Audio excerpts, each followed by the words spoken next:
ahorita me tuve que conectar en un celular porque tenía ahí un problema, pero bueno, espero seguirlos igual bien y nada más saludarles. Gracias, Bueno, Eje Cat, que no sabíamos, como dice difusión digital, yo dije, no, pues quién sabe quién será. Qué bueno que estás ahí. Pues bienvenidos, bienvenidas a nuestra segunda sesión. Muchas gracias por pues conectarse. Estamos muy contentos de poder dar seguimiento. Es nuestra segunda reunión, entonces esperamos seguir así hasta el final del año. Hoy toca un texto que fue escrito por Guilherme Itay de Figueiredo y también José Guilherme Fernández, que está aquí con nosotros. Muchas gracias también por estar aquí. También le damos la bienvenida a Katia Núñez, que se nos también unió en esta sesión. Ella trabaja con Radio Indigenista en la Sierra de Puebla de Songolica. Está haciendo la maestría y bueno, vamos teniendo algunas, y suelen, la puede presentar Guilherme, e bueno, e também a gente pode falar em português, que a gente não quer excluir, a gente quer unir forças, e também, bom, se vocês se sentirem à vontade, a gente pode falar portunhol, português ou espanhol, é um espaço aberto para todos e todas, e também que vocês não sintam muito a hegemonia do espanhol, que a gente fica falando no espanhol, mas se vocês quiserem intervir, é um espaço aberto. Então, bom, eu acho que eu vou deixar a palavra com o Guilherme, e obrigada. Bueno, muchas gracias a todas y todos. Mi idea es no hablar mucho, porque la idea es tener las contribuciones de ustedes. Perdóname, un momento.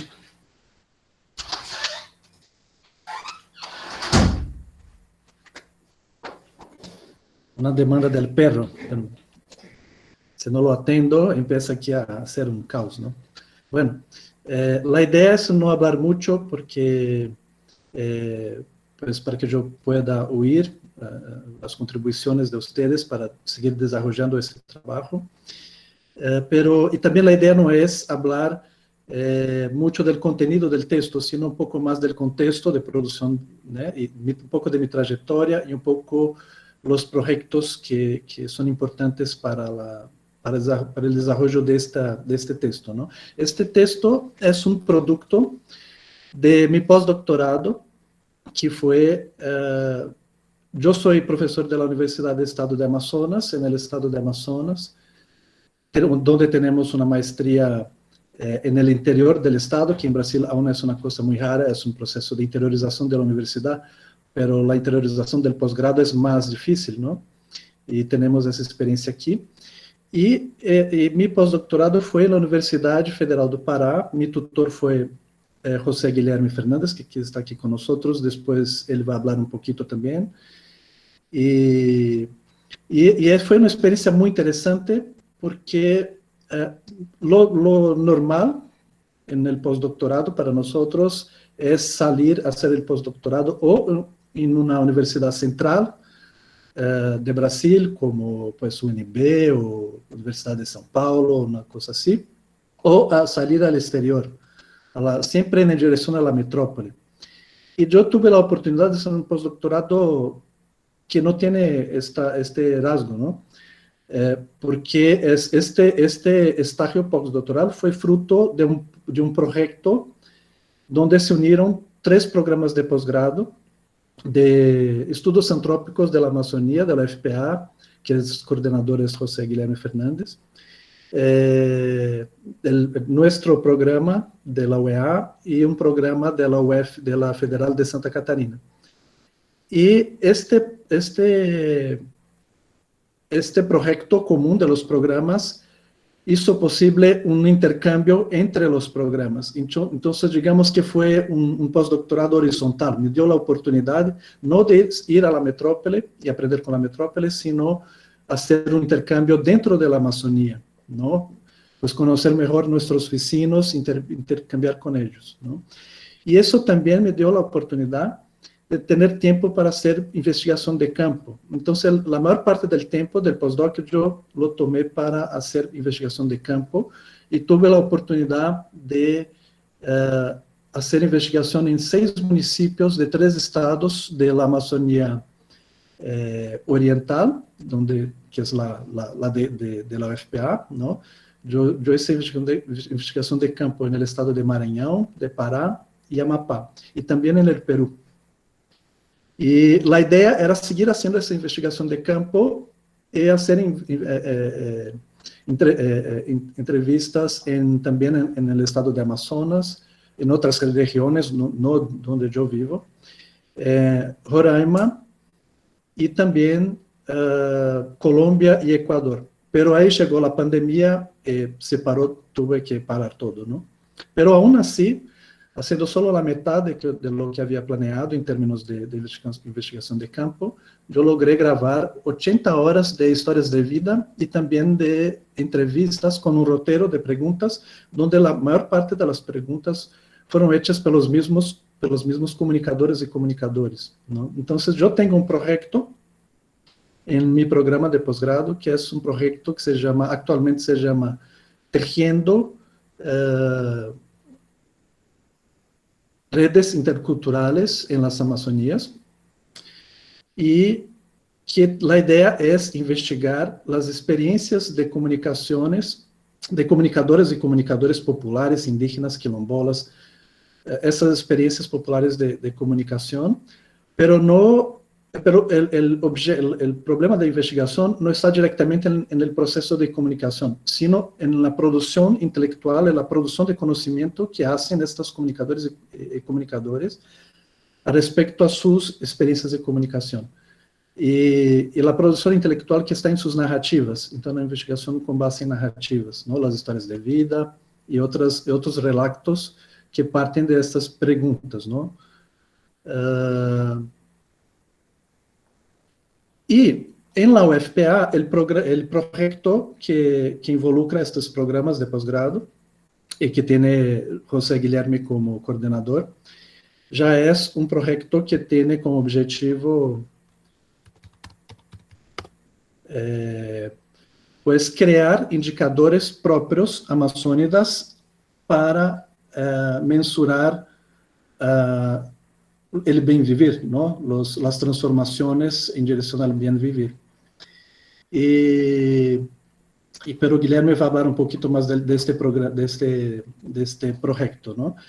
Entonces, mi proyecto de investigación del postdoctorado es un proyecto que es parte del diálogo de estos dos proyectos, ¿no? Entonces, mientras yo estaba grabando las historias de vida y los relatos, una de las preguntas que yo hice para las comunicadores y comunicadores fue, ¿qué piensan de cuáles podrían ser los indicadores de avances en la comunicación, ¿no? En las poblaciones tradicionales o en su misma experiencia de comunicación? Y así se desarrolló los contenidos trabajados en este artículo, ¿no? En o capítulo, no sé. Bueno, yo voy a pedir a José Guilherme que hable un poquito también. José. Hola a todos y todas. Más una vez, muchísimas gracias por la invitación. Yo soy un buen alumno. Hablaré no en portuñol, pero en español, ¿no? Para ser más fiel a mi origen. Entonces, el proyecto que yo coordino es llamado Indicadores Antrópicos, y es un proyecto que comienza exactamente con la preocupación de que la gran mayoría de los indicadores amazónidas referentes al ambiente, a la sociedad, a la socioeconomía, son indicadores institucionales. Esto significa que son indicadores que parten, que comienzan desde la la institucionalidad de gobiernos y de instituciones distantes, alejadas, mejor diciendo, de la realidad de las comunidades. Entonces, en 2018, nuestro proyecto fue aprobado por el órgano de financiación del gobierno brasileño, que es la CAPES, una coordinación de financiación para el nivel superior. Y desde allá tenemos la preocupación de fijar, de cerrar una propuesta, una metodología que se pueda impartir desde los comunitarios, las personas que están en las comunidades.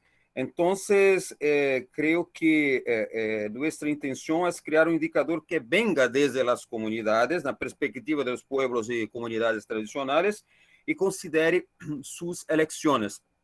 Entonces, es un indicador que es formado por una serie de preguntas que están cerradas en 3 ejes.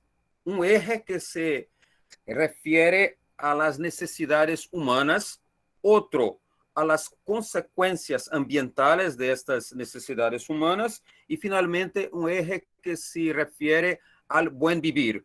Entonces, desde las preguntas, los comunitarios, los entrevistados, deben elegir de 0 hasta 4, ¿sí?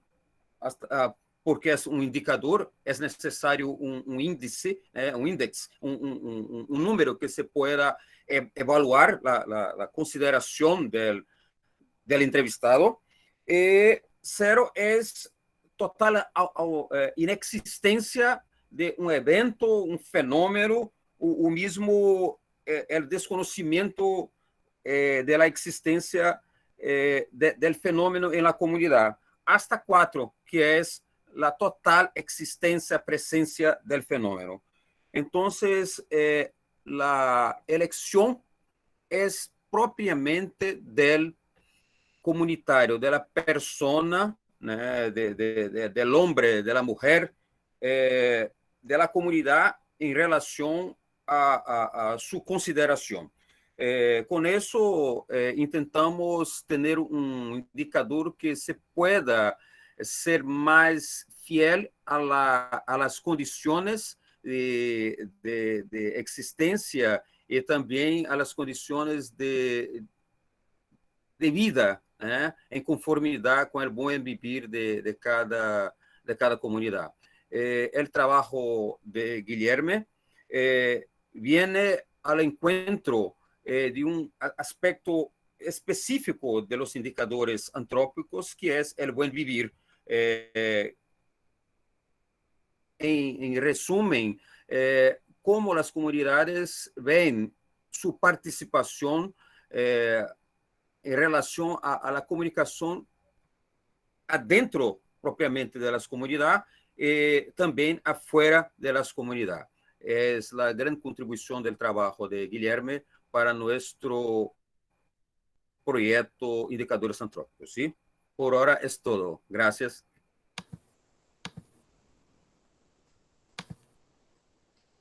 Sí, alguien está llegando.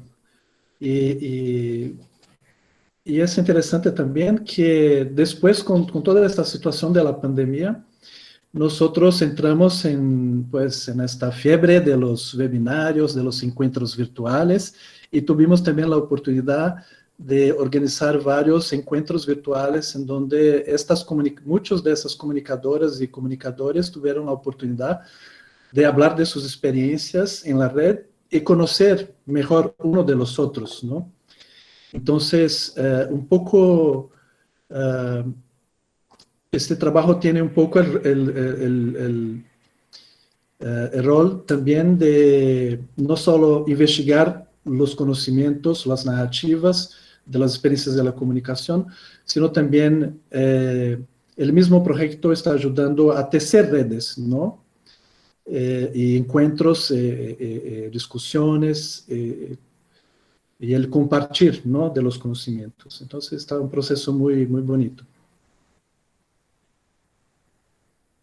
Bueno, creo que está bien para empezar.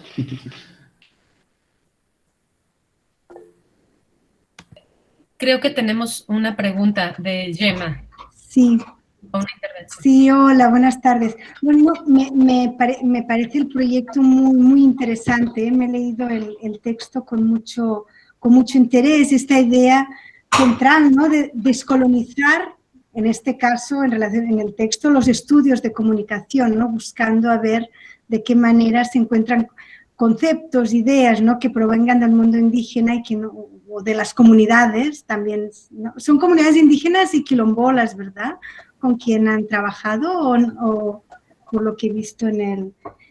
Entonces, bueno, habrían varias cosas, bueno, hay como muchas cosas que me han llamado, bueno, me han interesado mucho.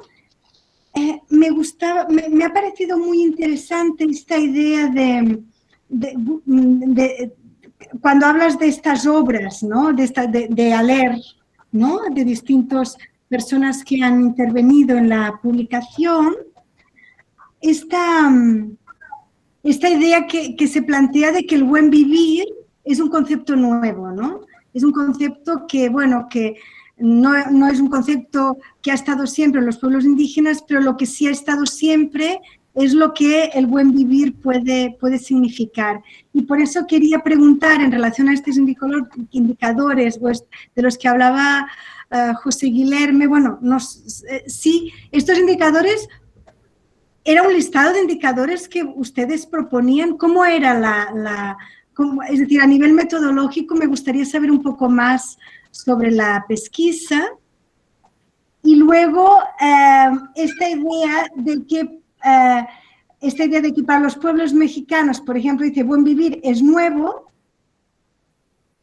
es algo nuevo, pero no lo que hay en él. El buen vivir en realidad es este concepto abierto, ¿no?, que en cada contexto se va adquiriendo un sentido, ¿no? Es interesante, ¿no?, aceptar que estamos trabajando con conceptos dinámicos porque estamos trabajando no lo estático de lo social, sino lo social en su movimiento. Yo creo que esto es interesante, esto me ha gustado mucho, pero creo que quizás es algo que podríamos seguir pensando, ¿no?, en estos seminarios que tenemos. Es un reto también a nivel interpretativo, a nivel metodológico, ¿no?, hacerlo.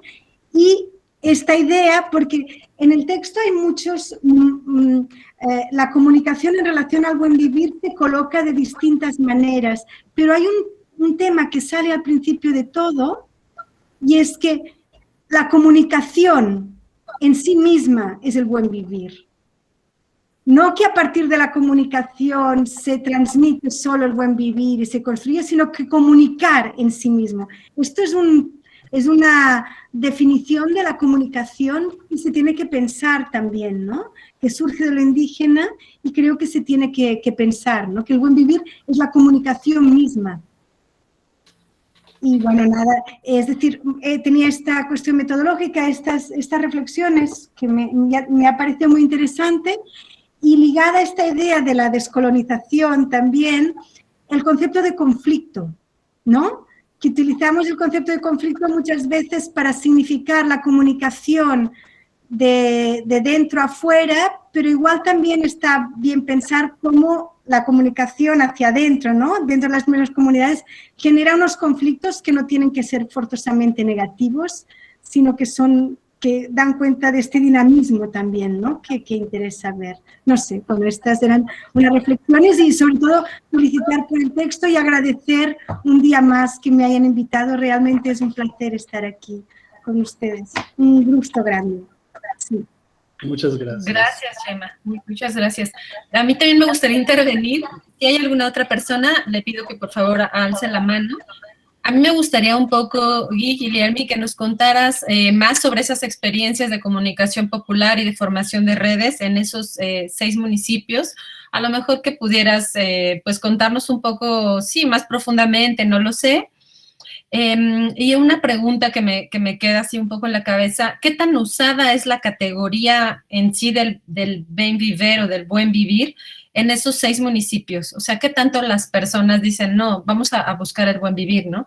O solo los comunicadores, o solo los intelectuales orgánicos, o solo algunas personas más vinculadas con lo político, o quién habla esa categoría, porque me acordé mucho, bueno, de la categoría de comunalidad aquí en México, que es una categoría que, bueno, se fundó, digamos, o la fundaron 2 intelectuales orgánicos, 2 intelectuales indígenas, Floriberto Díaz y Jaime Martínez Luna, y entonces ellos nos hablan de esa comunalidad. Sin embargo, la comunalidad no es precisamente una categoría que está en la boca de la gente, ¿no? O sea, que yo no digo, ay, voy a hacer comunalidad ahorita, voy al tequio, ¿no? O voy a hacer comunalidad porque voy a ir al cargo o a la asamblea, ¿no? A prestar mi cargo. Entonces, es como una categoría, y justamente estas categorías vivas, ¿no? Estas categorías que se viven en el día a día, aunque la persona no lo hable, no lo diga, estoy haciendo tal cosa, estoy comunalizando, estoy viviendo la comunalidad, pero sí a través de esas prácticas culturales, sociales, políticas, ¿no? Que se dan en torno a una comunidad, a la vida cotidiana, cómo esas categorías pueden, sí, son lentes, ¿no? Teóricos que pueden dar luz sobre esos fenómenos. Entonces, bueno, me acordé un poco de la comunalidad pensando en el buen vivir y en esto que también decía Gemma sobre estas categorías vivas, ¿no? Son categorías que se están construyendo todo el tiempo y reconstruyendo, ¿no? Y cada pueblo, digamos, va tomando y de la manera en que quiere esos elementos que conforman esas categorías vivas. Y bueno, y esto que comentaban también, bueno, más bien al final del texto que dice, bueno, es que se necesitan metodologías más abiertas, ¿no? Yo digo, sí, es que realmente es importante poder reflexionar sobre eso, porque también el hacer con otras metodologías también nos va a llevar a poder generar otros conocimientos, ¿no? Y que si nuestros estados nacionales fueran un poco más flexibles, bueno, en el caso de Brasil ahorita está terrible la cosa, pero poder hacer otro tipo de política, ¿no? Poder a lo mejor incidir hasta en el Estado de Derecho, en el derecho positivo, ¿no? Y poder transformar ciertas categorías a nivel legislativo y demás, ¿no? Para justamente, bueno, pensando en que es desarrollo, ¿no? De lo que se está hablando, ¿no? ¿Qué es desarrollo y para quién, ¿no? Para las comunidades, cómo se maneja, cómo lo interpretan, cómo lo viven. Y bueno, esa sería mi intervención. Fernando levantó la mano. Gracias Guillermo, José Guillermo, por la presentación. Quiero pensar en voz alta algunas cosas de lo leído y escuchado, ¿no? A ver, estoy pensando, por ejemplo, en el caso boliviano, una antropóloga británica que vive muchísimos años entre los aymaras, Alison Spedding, que incluso es una comunaria aymara. Tiene por ahí un video en el YouTube súper crítico, súper duro. En el caso boliviano dice, el buen vivir, eso es un invento del Simón Yampara, es decir, es un invento de un intelectual aymara que lo difundió en Bolivia, y más criticable en el sentido de que fue apropiado por el discurso estatal oficial, convirtiéndolo en otra cosa, ¿no? En infraestructura, de colegios, hospitales, etcétera, solo como infraestructura física, digamos, ¿no? Pero bueno, en el proceso de debate de la Asamblea Constituyente Boliviana, por ejemplo, que yo estuve ahí muy metido con las organizaciones en ese momento, cuando se pensaba este tema del buen vivir, conversando con dirigentes, gente de base, etcétera, decíamos, ¿qué es lo que tenemos en común? Porque no es lo mismo el Tecocabi de los guaraníes, ¿no? Con el Yamirá de los, qué sé yo, de los yuracarés. Entonces, ¿qué es lo que tenemos en común? Y decía, en realidad, lo que tenemos en común es lo que no queremos que sea la vida, que lo que sí queremos que sea. O sea, lo que tenemos en común es que todos nos oponemos a un estilo de vida capitalista, consumista, colonial, etcétera, etcétera, más que la manera como entendemos ese buen vivir que a veces ni nosotros mismos lo tenemos claro, decían ellos, ¿no?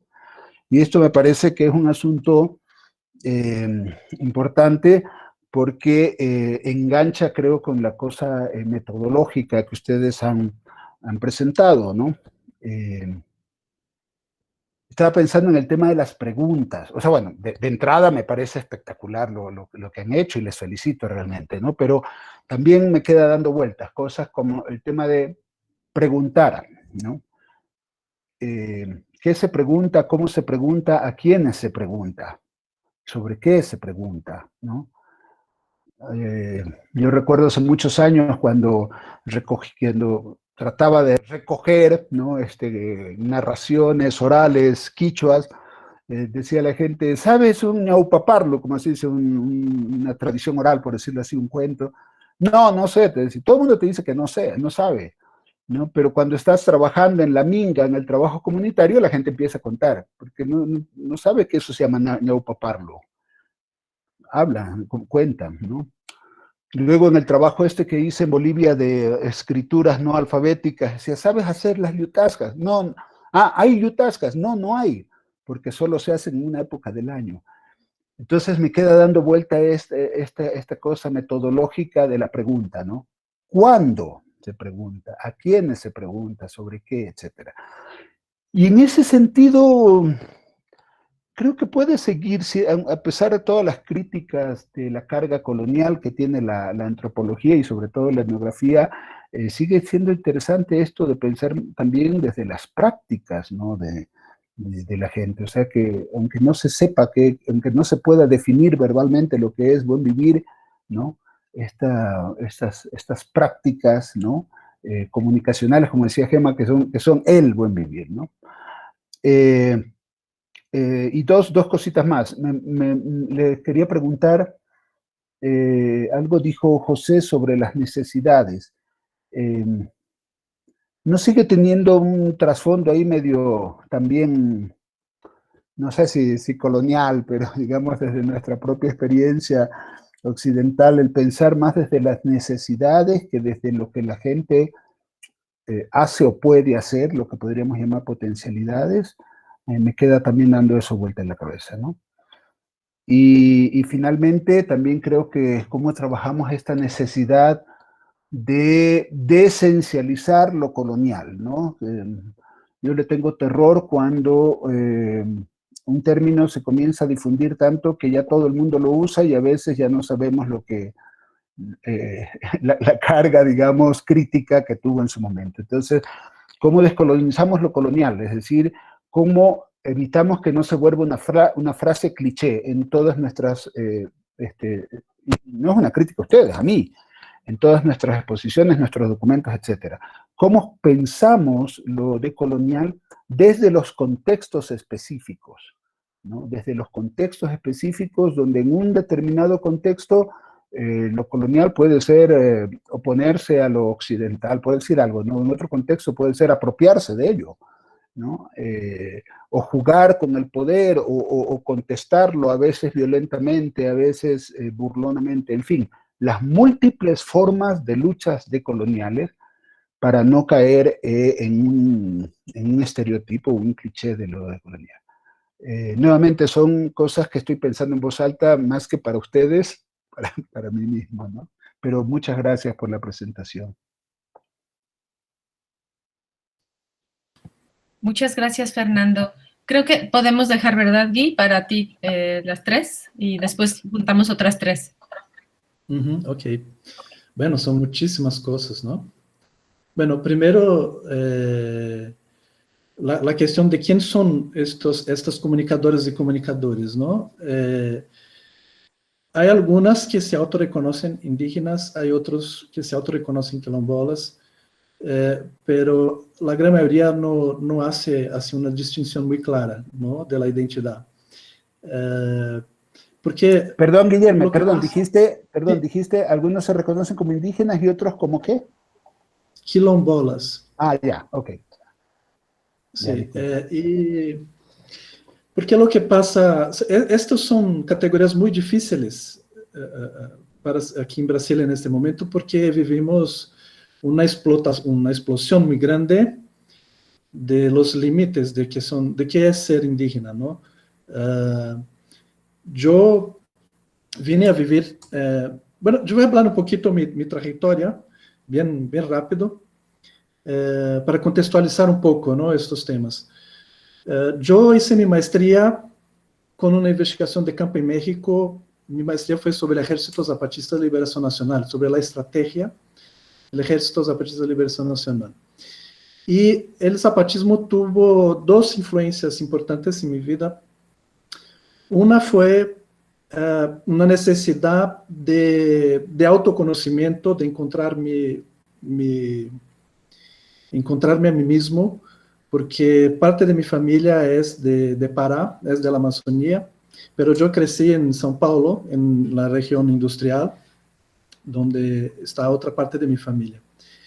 Y yo tuve esa necesidad de regresar, vamos a decir así, regresar a la Amazonía en busca de mí mismo. Y esto fue, en parte, una influencia del zapatismo en mi vida.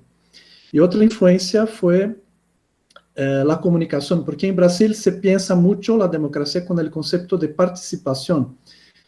Es como, así como de broma, ¿no? Yo hablaba con los amigos hace otro día, que en Brasil la izquierda piensa la democracia un poco con un liberalismo burocrático lusitano, ¿no? Es una idea así como si la democracia fuera el resultado de acciones individuales, de individuos que participan y construyendo,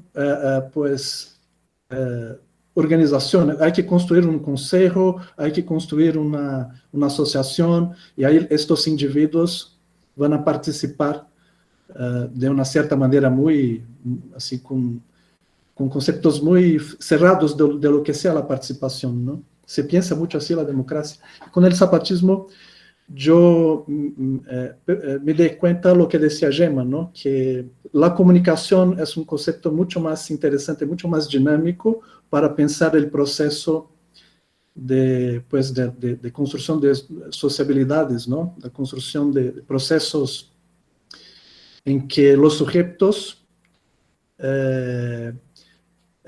los pueblos, los grupos se vuelven sujetos de la historia, ¿no?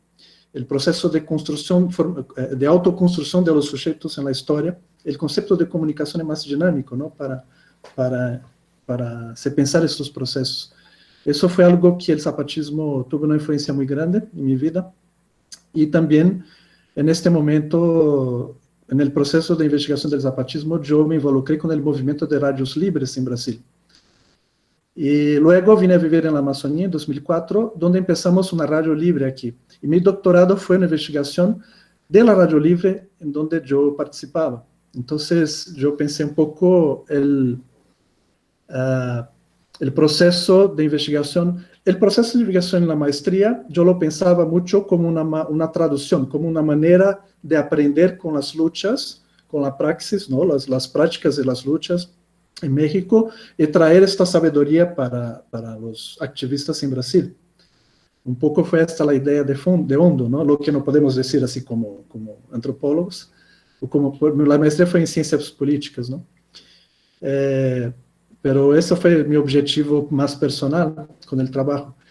Y después, ya viviendo en la Amazonía y haciendo el doctorado sobre la experiencia de comunicación que hacemos nosotros, yo veía este proceso como, pues, apropiarnos de la ciencia para intensificar el proceso de reflexión que sigue junto con las acciones, ¿no?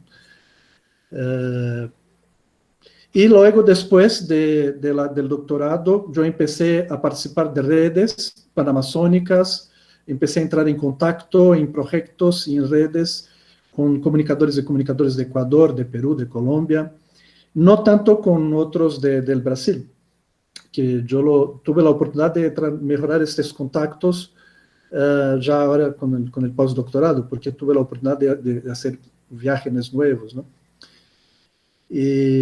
Pero en este proceso todo, cuando yo llegué en los primeros años de la Radio Chibé, de la experiencia de Radio Libre aquí en Tefé,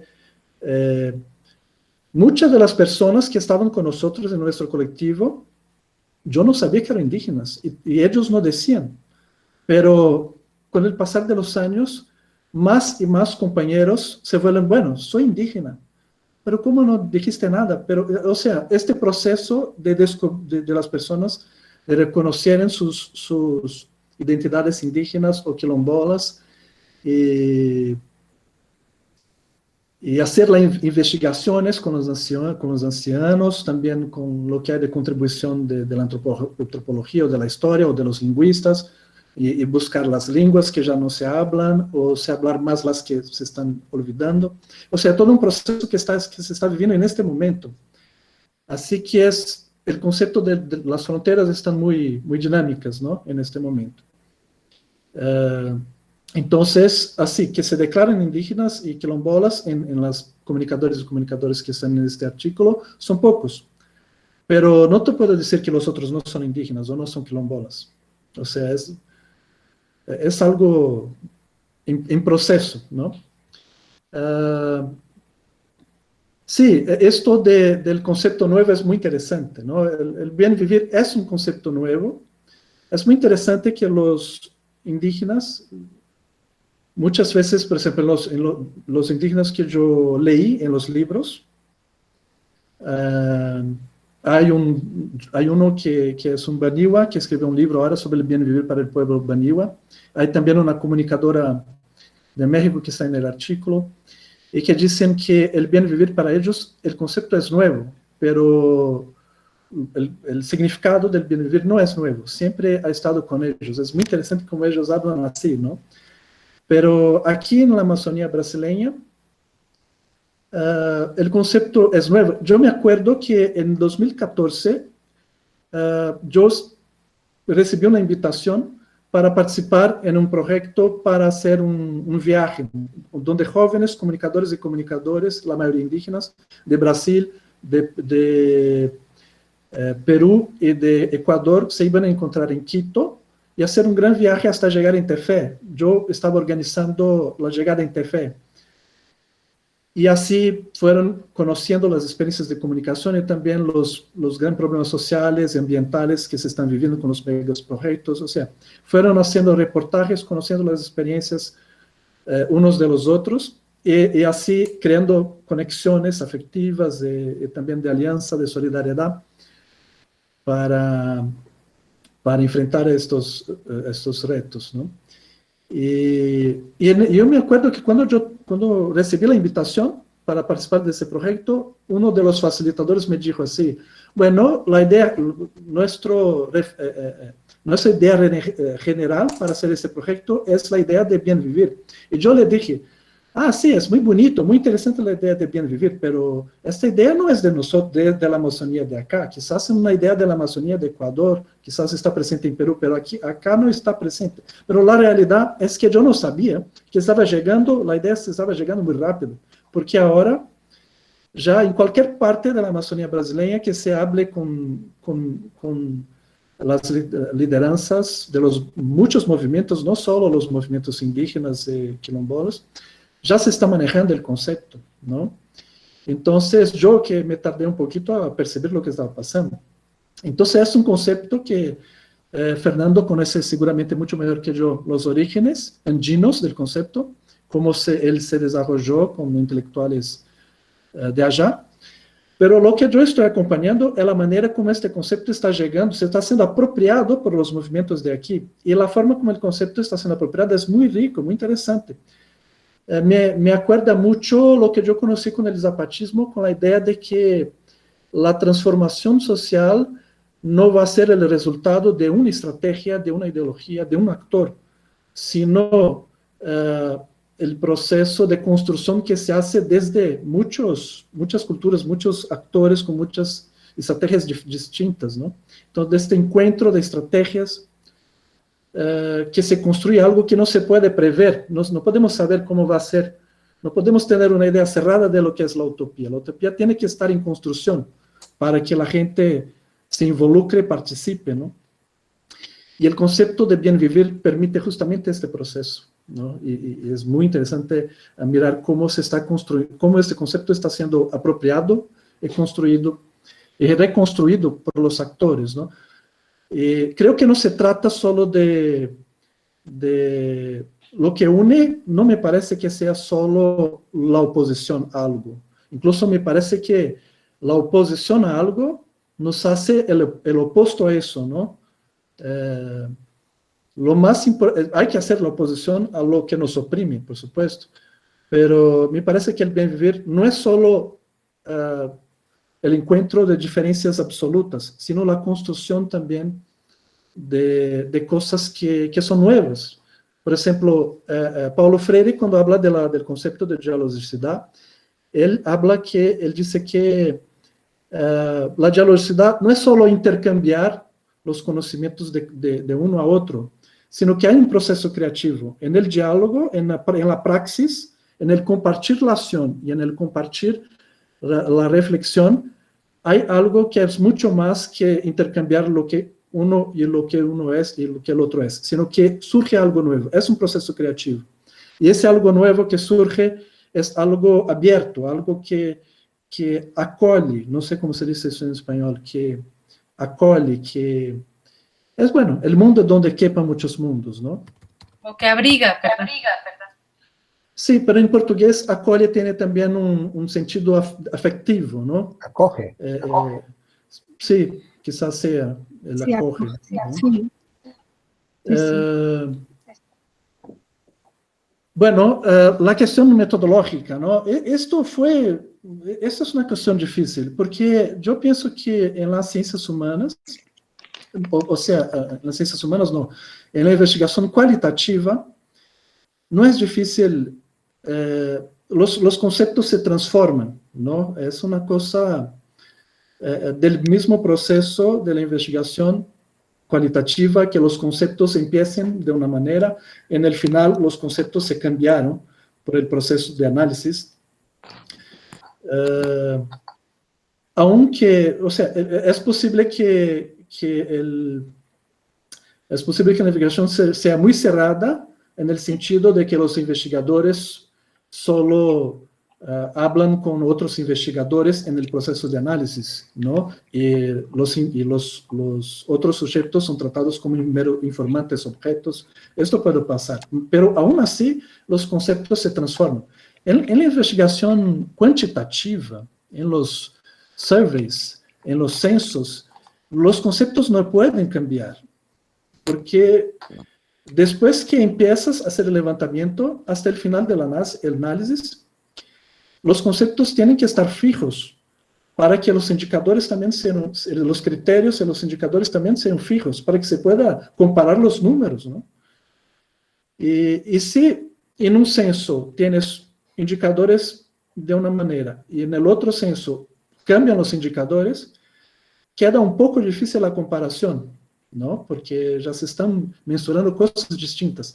Entonces, ¿cómo trabajar con conceptos abiertos en la investigación cualitativa? Creo que este es uno de los retos, ¿no? De una reflexión que empieza con ese artículo, y que hay que pensar mejor, porque una cosa es seguirmos un protocolo de consulta de un pueblo tradicional, de un pueblo indígena, para una decisión de una política pública. Otra cosa que va a afectar a esta comunidad. Otra cosa es cómo podemos consultar los pueblos para desarrollar indicadores para mensuración, para orientar políticas públicas más amplias, ¿no? Creo que esto es un desafío. Yo pienso que es algo que hay que reflexionar junto con los actores, ¿no? ¿Cómo hacerlo? Este artículo solo pone pues el problema, ¿no? Para que empecemos a pensar. Eso no es fácil. Y se puede, en el final del artículo yo tuve esa preocupación de apuntar algunos riesgos, ¿no? De estas cosas, que aunque se pueda construir un concepto, indicadores, consultando a los pueblos, esto aún puede ser manipulado, ¿no? para imponer otra vez una política unilateral o una manera de producir conocimiento para orientar las políticas que sea unilateral, ¿no? Hay siempre este riesgo. Hay que estar atento a esto y por eso es importante que desarrollemos maneras de hacer este diálogo entre la ciencia y los pueblos, ¿no? No es posible que todos sean cientistas, hay mediadores, ¿no? También no sería bueno que todos fueran cientistas, porque gran parte del conocimiento no está en la academia. Quizás el conocimiento de la academia ni sea el más importante, aunque sea el más poderoso en la actualidad. Entonces, hay que ver cómo hacer estos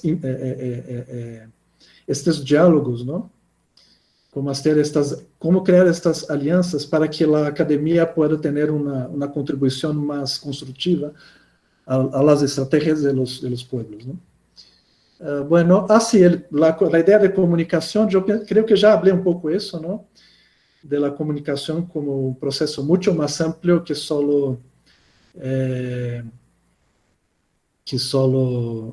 pues enviar mensajes, ¿no? Me gusta mucho la manera como Kaplun habla, ¿no? De la comunicación, que cuando dice que no podemos llamar de comunicación lo que es la información, que es transmisión de mensajes de una manera unilateral, ¿no? Como hace el Estado, como hace, por ejemplo, las empresas en el capitalismo, que impone su conocimiento, que impone su información.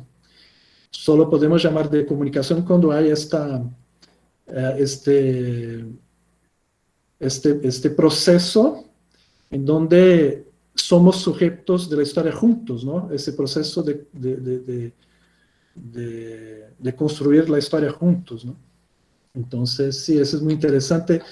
Y lo que, bueno, pero así, mi experiencia con estas comunicadores y comunicadores de la investigación es que están trayendo conceptos maravillosos. No es solo del bien vivir. Este del bien vivir fue una manera de hacer ese diálogo de los indicadores, ¿no? Pero yo he encontrado con esta grabación de las narrativas y los relatos de los comunicadores y comunicadoras, yo he encontrado maneras muy, muy ricas de pensar la comunicación, ¿no? Por ejemplo, hay comunicadoras que hablan de la comunicación como cura, como proceso de cura. Otros que hablan de la comunicación como proceso de fortalecer los procesos culturales, como danzas, como fiestas populares, que son muy importantes para la identidad de ciertos pueblos. Yo he buscado eso, ¿no? Cuando yo estaba buscando las personas, la manera que yo tuve para buscar las personas para la investigación fue intentar no tener un concepto muy cerrado de qué era el comunicador popular o la comunicadora popular, sino yo hablaba para algunas personas yo conocía, porque soy también de la comunicación, ¿no? También soy activista. Pero otros, cuando preguntaba para las personas, yo preguntaba así, mira, yo estoy buscando, ¿qué otras personas me indicarías, me presentarías? ¿Pero qué buscas? Y yo, bueno, yo busco conocer cosas nuevas, conocer experiencias que ya tienen una cierta experiencia, que ya tienen una cierta madurez de nuevas propuestas, que están trayendo cosas nuevas. Pero quiero conocer lo que yo no conozco aún, ¿no? Y así yo tuve la oportunidad de conocer, sí, cada experiencias muy, muy ricas.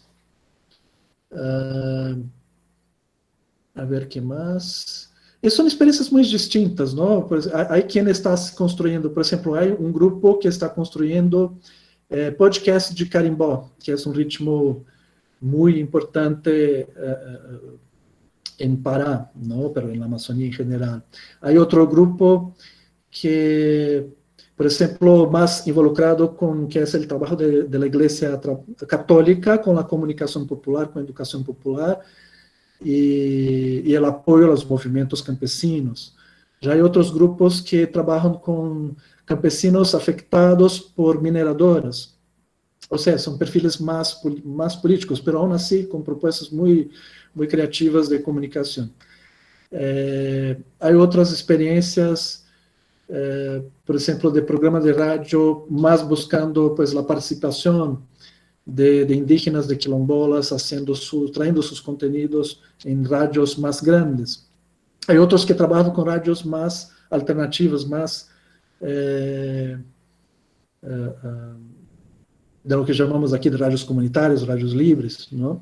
Entonces, experiencias muy diversas de comunicación. Yo salí en búsqueda de eso, pero así, yo no he tenido un contacto directo con las comunidades porque mi foco es más las narrativas, ¿no? Conocer esas narrativas y dialogar con estos narradores y narradoras sobre qué son las teorías de comunicación que están construyendo en sus narrativas, ¿no? Es un poco, es el camino que estoy siguiendo. A ver.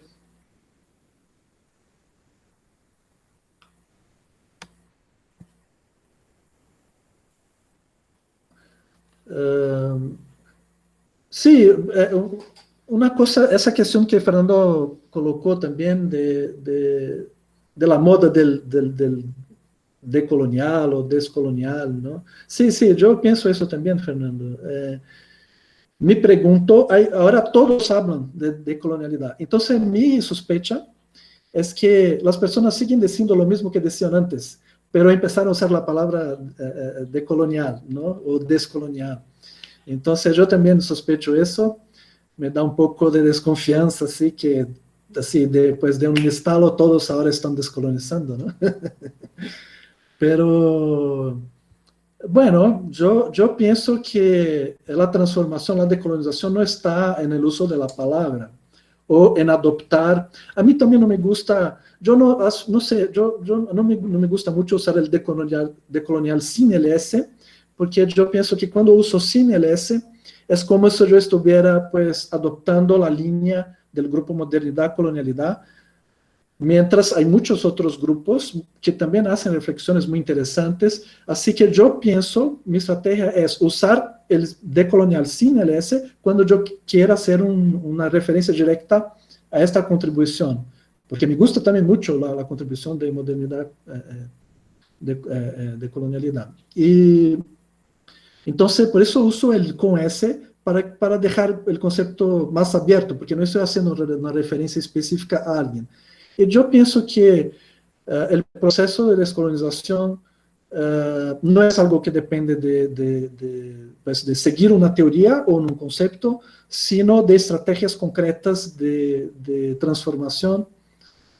Y mi estrategia camina en el sentido de apropiarnos, porque yo pienso que la ciencia es el más importante instrumento de colonización actualmente, uno de los instrumentos más poderosos del imperialismo, del capitalismo predatorio, y de las nuevas formas de colonización que estamos sufriendo. La ciencia es un instrumento poderosísimo, entonces es importante que nos apropiemos, no todos, porque hay otros conocimientos muy importantes, pero es importante que tengamos estrategias de apropiación de ese instrumento, de construcción, reconstrucción de las metodologías, de manera a que, por ejemplo, mientras la ciencia occidental, que es muy fuerte en nuestras universidades de Brasil, de América Latina, se hace referencia siempre a los mitos griegos, a los filósofos griegos, es como si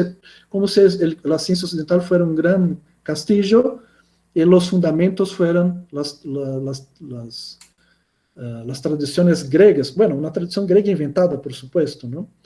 Pero podemos en nuestras academias empezar también a buscar otras referencias, por ejemplo, en los mitos indígenas de la Amazonía brasileña.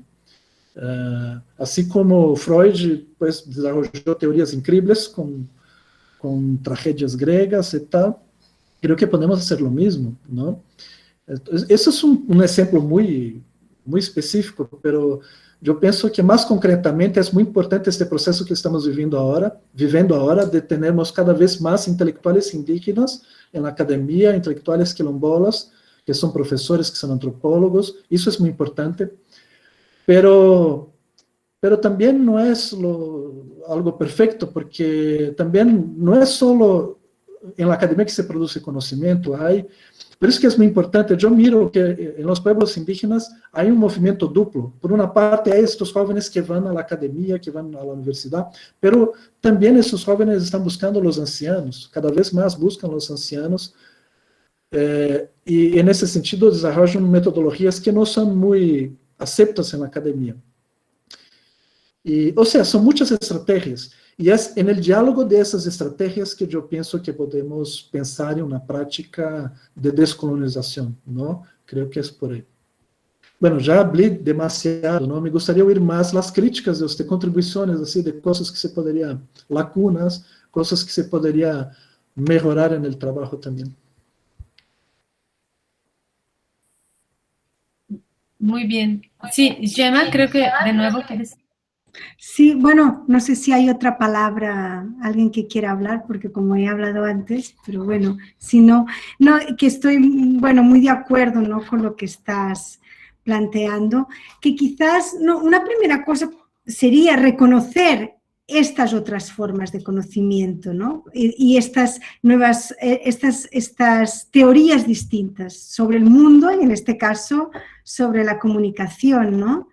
Y de hecho, cuando leía el texto que habéis presentado, había como narrativas y también ejemplos etnográficos que para mí eran significativos. Por ejemplo, de esta comunicadora mexicana, que no sé, es que ahora no encuentro, como no tienen número las páginas, ahora parece un juego de cartas lo que tengo en lugar de un artículo aquí. Pero cuando dice... a palabra e comunicação é bem viver. Es solo esta frase, ¿no? La palabra es comunicación y la comunicación es buen vivir. Esto merece una investigación de mucho tiempo para realmente aquí palabra, comunicación y buen vivir son conceptos a construir a partir de esta escucha, ¿no? Y este diálogo.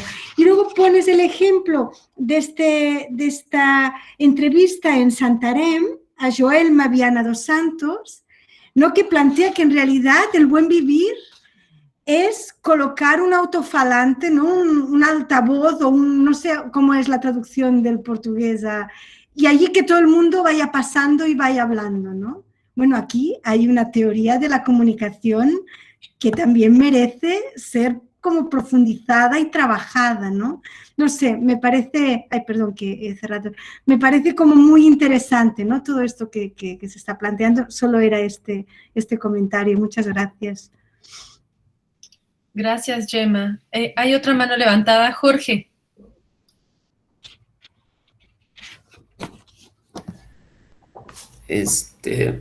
Pues muchas gracias. Me parece también muy interesante como toda la problemática de cómo construir indicadores.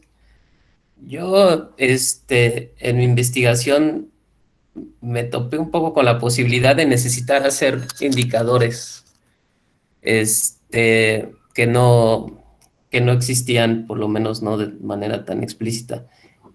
Digamos, ya no lo desarrollé más allá por varias cosas, pero sí me gustaría intentarlo, y creo, bueno, a mí como con lo que dice el artículo y lo que han comentado ahorita, veo como que hay algunas problemáticas en torno a cómo obtener indicadores. También, pues, sin conocer mucho sobre el tema, ¿no? Pero lo que me hace pensar es un poco, primero, ¿cuál es la intención del indicador? ¿Quién lo va a ocupar y para qué?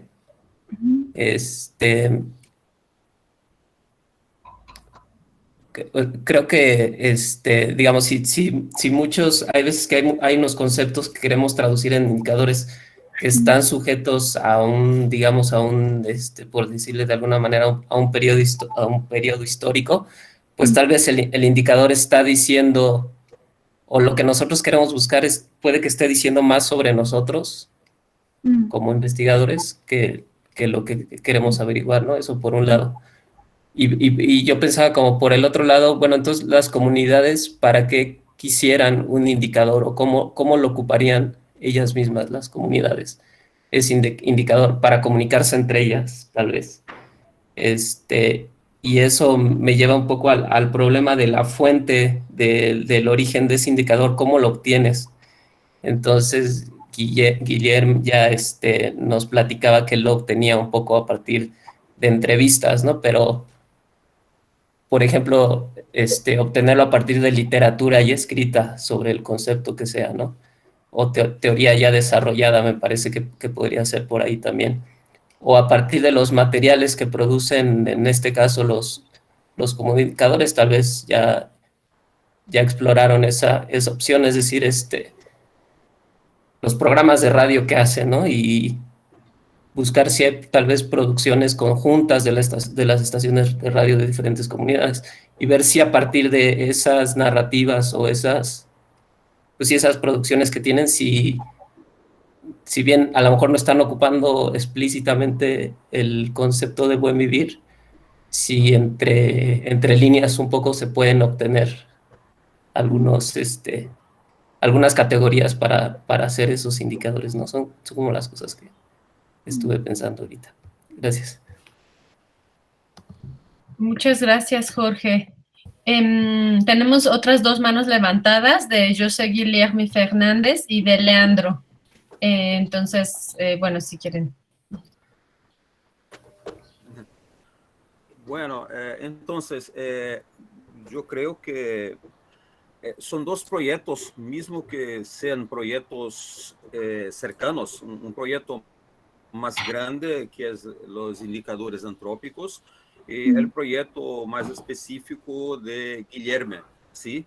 Es claro que un proyecto está en relación con el otro, pero el proyecto de Guillermo es un proyecto más de interpretación, yo creo.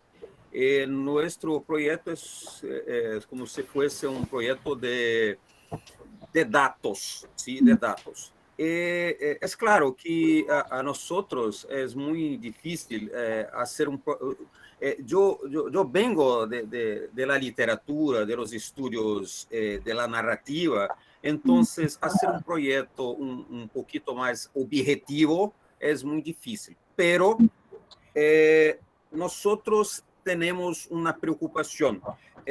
Los indicadores para efecto de financiación, de reglamentos de gobierno, son importantísimos. Entonces, ¿por qué no hacerlos desde los pueblos, ya que son necesarios?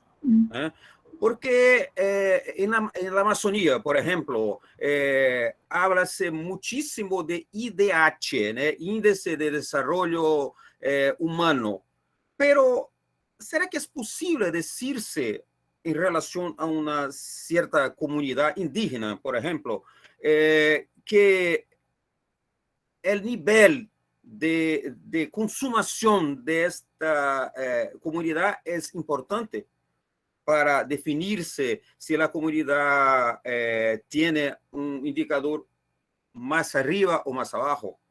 Creo que es totalmente imposible en ciertas relaciones decirse que la consumación es un dato importante. Entonces, a partir de esta preocupación de producirse indicadores desde las comunidades, nosotros, evidentemente, desde la experiencia de años con las comunidades, organizamos un cuestionario, pero el cuestionario, como ha dicho, creo que sea Jorge Benet, ha dicho que son indicadores circunstanciales. Entonces, es una propuesta de un constructo, indicadores como una construcción que a cada momento sea adaptada, sea que se pueda considerarse las especificidades de cada comunidad. ¿cierto? Creo que, como ha dicho Guilherme, son procesos de muchos actores e estrategias para que podamos establecer un diálogo entre las ciencias y la comunidad, un diálogo interdisciplinario. En nuestro caso, por ejemplo, tenemos no solamente personas en nuestro equipo de investigadores, personas de las humanidades, de la antropología, de la historia, arqueología. También hay ingeniería de la informática, por ejemplo. Entonces, es una manera no solo de establecerse un diálogo afuera entre la universidad y las comunidades, pero sino un diálogo adentro entre las diversas ciencias. Entonces, tal vez, pienso yo, que más que un buen vivir, debamos establecer una interculturalidad, no como un mix, un híbrido, ¿no? Pero como un momento de tensionamientos, de relaciones y de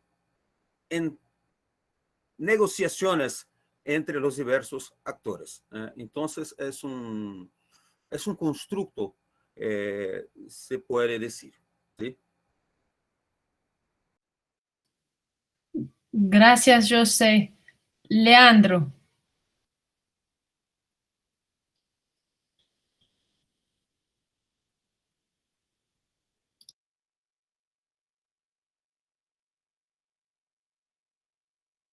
Leandro, no te escuchamos.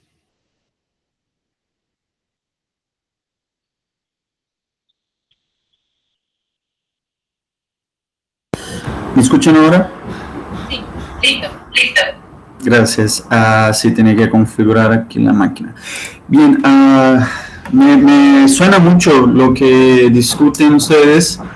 Disculpa, hay un poco de ruido como ambiente. Sobre el tema de... bueno, hay muchos temas que ustedes han tratado, ¿no? Uno es de los términos manejados sobre todo por el Estado, ¿no?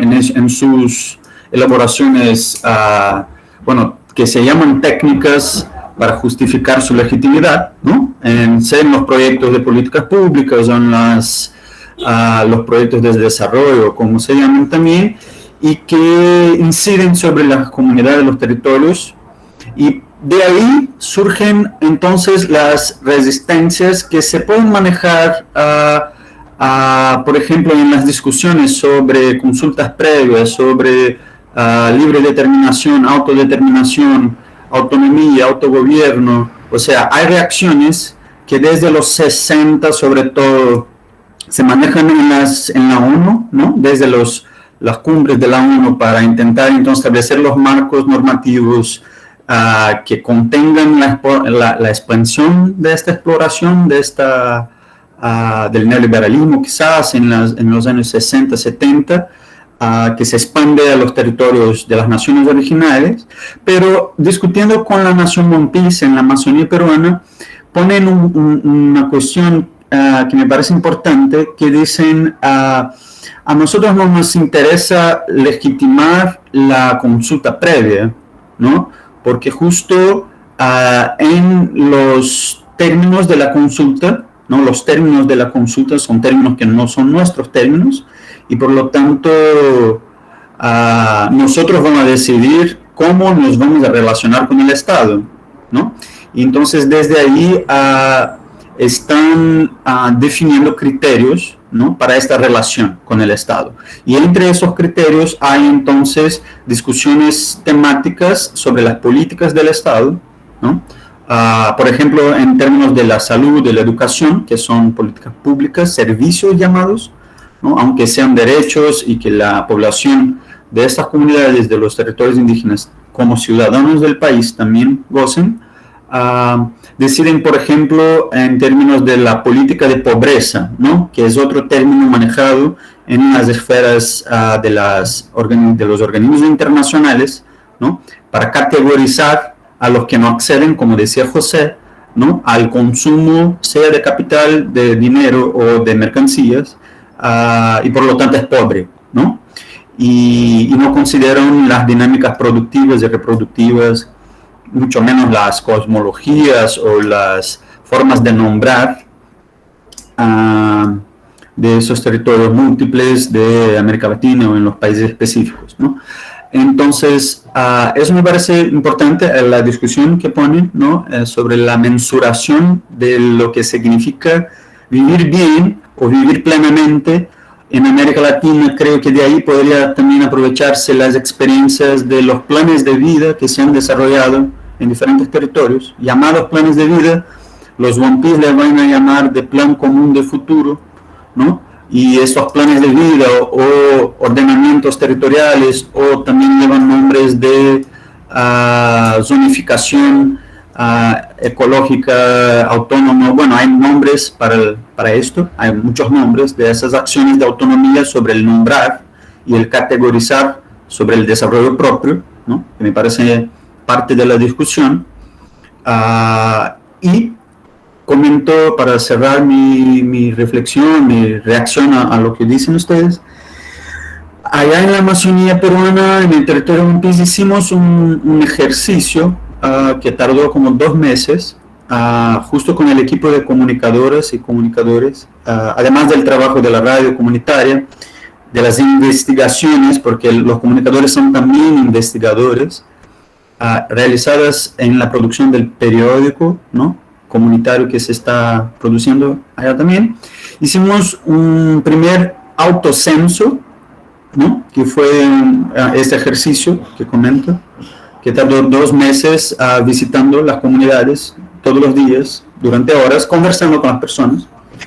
Pero no realizamos exactamente como una...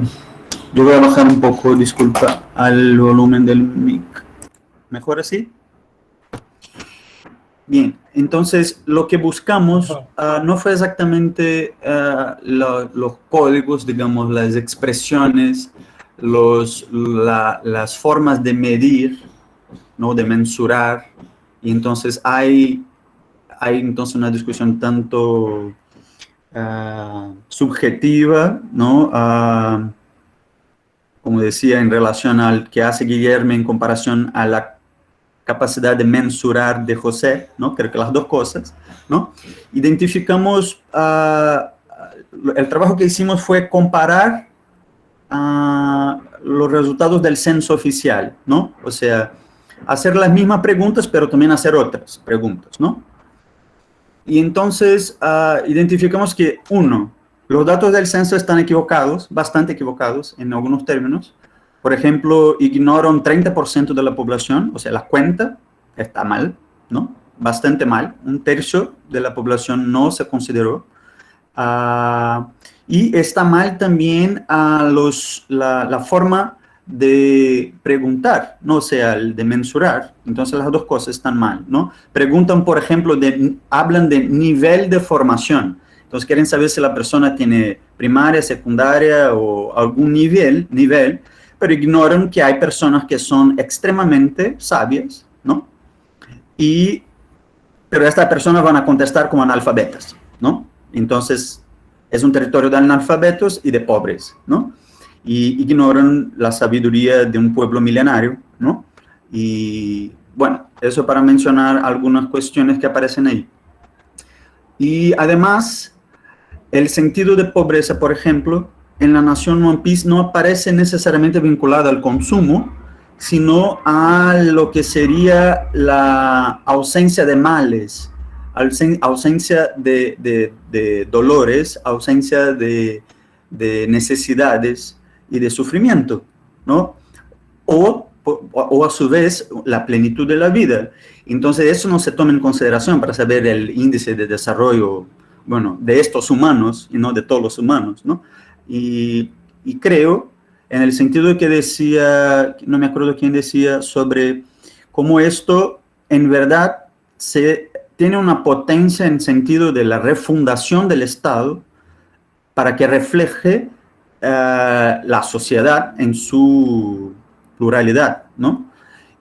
Si no es posible refundar el Estado, lo que me parece que está proponiendo la Nación Unpis y otras experiencias de gobiernos autónomos es, bueno, no esperar del Estado que les garantice su propia dignidad, o sea, porque la dignidad no está en el Estado, y sino en la gente misma, ¿no?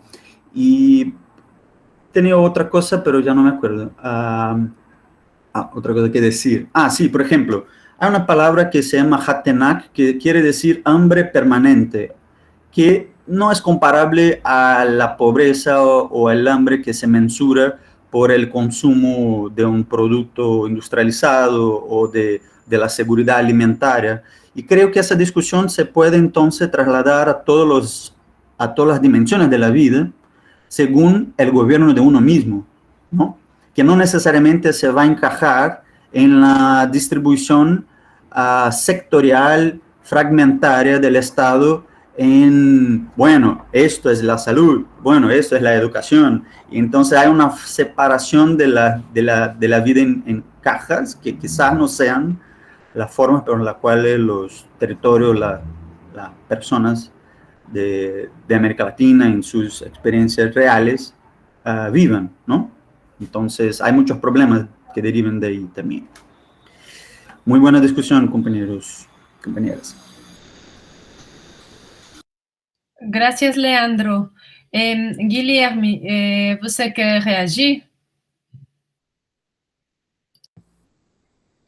Sí, claro. Muchas gracias, ¿no?, por las reflexiones, contribuciones. A ver.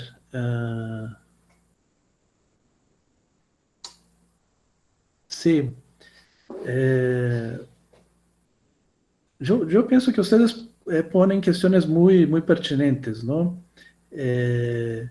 Por ejemplo, la cuestión de dónde sacar los indicadores, de quién es para quién, ¿no? Yo pienso que toda esa reflexión sobre los indicadores hay que tener en cuenta que los censos, estos indicadores que se usan, ¿no?, como IDH y estas cosas, son instrumentos de poder. Es muy parecido con lo que pasa con los mapas, ¿no? Los censos y los mapas son instrumentos muy importantes para el Estado o para las grandes corporaciones desarrollarem sus estrategias. Y vemos como históricamente los censos llegan en las colonias traídas por los imperios, ¿no?, por los imperios ya científicos industriales, pero no son instrumentos objetivos de mensuración, porque los conceptos y los indicadores son construidos desde categorías que racializan, ¿no?, de los estereotipos que se construyen para los pueblos colonizados, ¿no? Por ejemplo, yo estaba leyendo, después que envié el texto para ustedes, yo estaba leyendo para mi disciplina en el posgrado, un libro que habla de los censos en el siglo XIX,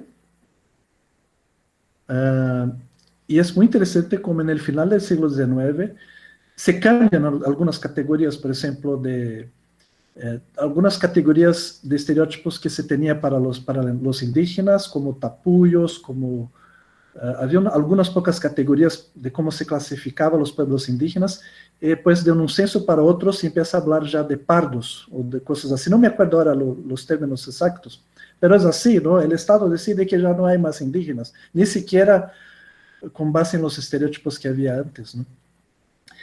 Y eso es un instrumento de poder, ¿no? Ese instrumento es tan fuerte, la manera como se categoriza a los pueblos, que está junto con la manera como se gestiona a los pueblos colonizados, que pues la unidad que se construyó de los pueblos en la colonia, después se tornaron identidades nacionales, ¿no? Y estas identidades nacionales también pues invisibilizaron muchos de los grupos que habían en las ex colonias.